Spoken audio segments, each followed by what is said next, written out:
Sometimes I miss the girl who didn't know how to spell genocide, had to Google it at the time, yet now those 8 letters are forever carved into my subconscious. I can spell it backwards, bleeding, half drowning. I can even make it rhyme. They say someday you wake up and miss the girl you were, and some days I miss the girl who didn't need to know how to spell genocide, the girl who didn't know the number of bullets that could pierce the skin of a soul no older than 6, the girl who didn't try to keep up with politics, the girl who believed you didn't have to beg humans to end their brutality, to show some humanity that in an act of desperation you can burn yourself to the ground and the world might blink, but won't make a sound. Sometimes I miss the girl who could easily fall asleep at night, who didn't need to always stay sane and strong and fight with patience and strength and all her might.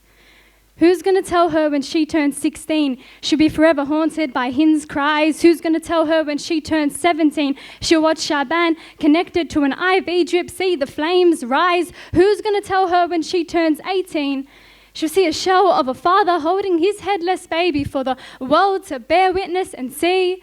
Actually, in the span of a single morning, she'll see 3. And she'll try to memorize the names and the stories of the endless lives stolen, and she'll drown in the inhumanity of it all. And on the night you write this poem, you'll watch a journalist be burnt alive. You'll turn your pain into poetry because that's the only way you know how to survive, and your soul will shatter because it's still intact, and your heart will ache, but that's proof you have one.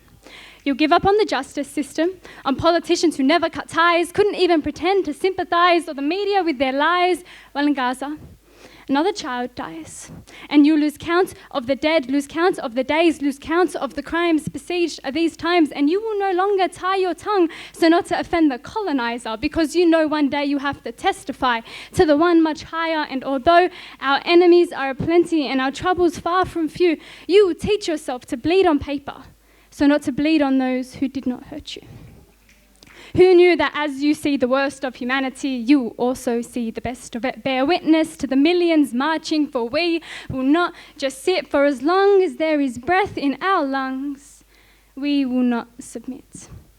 So count your blessings in a burning world, for our origin is beauty. Remember to laugh, remember to cry, take time to watch the sunset, paint the sky, mourn our martyrs, those taken by death, and fight for the living with every breath.